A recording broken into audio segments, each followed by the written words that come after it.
This is No Kings explained for people who think they're fighting fascism. You're standing in the street on a Saturday, you're holding a sign, and you look around and you think, this is democracy. No kings. It's like, bro, you live in a constitutional republic. You're holding a sign that's made by a communist billionaire who lives in Shanghai. Elections, term limits, a free press that spent 4 years calling the president a fascist, by the way, and not one of them was arrested. The modern left's definition of fascism, it's like if you love your country, you're a fascist. You want to enforce the border, you're a racist. You think parents should raise their kids, you're a bigot. You want to know who's voting in your elections? Jim Crow. Being patriotic is fascism to the modern left. And it's funny, too, because every country has borders and enforces them. There's 176 countries that require ID to vote. That's literally the definition of a country. And it's crazy. But the Democratic establishment, they told you otherwise and you believed them. Right? So Congress has a 15% approval rating. 80% of Americans disapprove. We have 97% of incumbents that get reelected. Chuck Schumer, 46 years, longer than Stalin, right? So Steny Hoyer, 45 years, longer than Mao. Mitch McConnell, 42 years, 5 times more than Napoleon. Nancy Pelosi, 39 years, longer than King Henry. You get my point, right? I mean, Bernie Sanders, 35 years, triple Hitler's entire reign. Trump, though, Trump's the king. Trump's the king, though, buddy, right? 5 years and 3 months, won the popular vote and the electoral vote. Trump's the king. Okay. It's like you don't hate kings. You hate kings that aren't yours. And Saturday, they had you in the streets carrying their water. The Democratic Party installed a president without letting you vote. Biden quit on a Sunday, and by Tuesday, your queen was crowned. Where was the vote? Where was democracy there? No primary, no debate, no ballot. First time since 1968.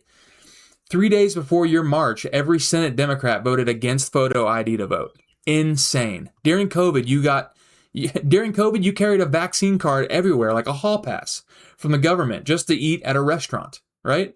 I mean, but getting a birth certificate or waiting 2 hours at the DMV to prove you're a citizen before you vote, that's oppression. That's, oh my gosh, the oppression.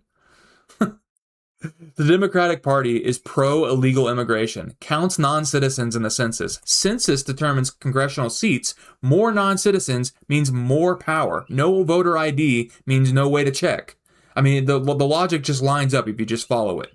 That's how you keep power without wearing a crown. Biden built a censorship machine, pressured Facebook to suppress true information and admitted it in writing, censored scientists, censored doctors, censored jokes. The Biden White House told Facebook to remove humor and satire. They literally went after people for making fun of them. UK does it better, though. I mean, over there, they're literally getting arrested for text messages, so we're headed that way, or we were, especially if Kamala would have been elected. And it doesn't really stop at speech, right? The extreme left justifies taking children from families. Like 6,000 schools rewrite children's identities without telling parents, and the state has the right to intervene. It's actually insane. The Hitler Youth did this. Mao's Red Guard did this. The Soviets built statues of a child who reported his own father. It's the same playbook. It's cultural Marxism. During COVID, your bakery got shut down. Church closed. You couldn't hold your dying mother's hand at the hospital. But thousands packed together during BLM to burn Minneapolis, and that was essential civic engagement, obviously. Oh my God. $2 billion in damages, 25 dead, 2,000 cops injured, 20 states burning. VP Kamala promoted a bail fund for the rioters. No investigation, no hearings. January 6th, one building, few hours, 1,000 prosecuted, 2 years of televised hearings. Kings decide which violence counts. The left decided. Charlie Kirk, for instance, he spent his life walking onto campuses, asking for honest debate. He was murdered. He was assassinated. CSIS Terrorism Database 2025 is the first year in 30 years that left-wing attacks outnumber right-wing.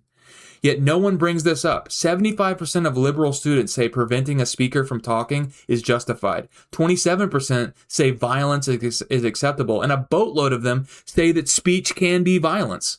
I mean, it's actually crazy. This is why I don't understand that when these liberals try to explain to me why conservatives are bad and why the liberals are right on everything. It's literally insane to me that they can't see the insanity from the ideologies that's coming out of the left. So liberals who went to Trump rallies say, I never felt safe. The experience changed me. Conservatives who show up on liberal campuses get screamed at, blocked, and assassinated. Michael Knowles had bombs thrown at him. One side talks, the other side screams. The Party for Socialism and Liberation marched with you Saturday. Their stated purpose, in their own words, revolution, not reform, Marxism. The system that killed 100 million people last century, they had you holding their signs while they said it out loud. 500 groups, $3 billion in revenue, pre-printed signs. The signs were ready before you were angry. The money leads to Shanghai, by the way. A man named Roy Singham. He attends CCP workshops, funnels millions through shell companies at UPS mailboxes. 3 congressional committees have subpoenaed him as a suspected CCP foreign agent. You thought you were fighting democracy. You were carrying water for Beijing. Liberals are leaving the First Amendment behind, is what an ACLU lawyer who defended Nazis in court because it was their constitutional right said. Bill Clinton put 100,000 cops on the street, reformed welfare, said illegal immigration is wrong to a standing ovation, told America the era of big government is over. Today, his own party would call him a fascist. The 1990s Democrat defended free speech for Nazis. Yours censors doctors for telling the truth. 1990s Democrats held open primaries. Yours installed a nominee without a vote. The 1990s Democrat trusted parents. Yours takes their children. Historians measure fascism across 8 traits. Here's who checks the boxes in 2026. Censorship of political opposition, Democrats.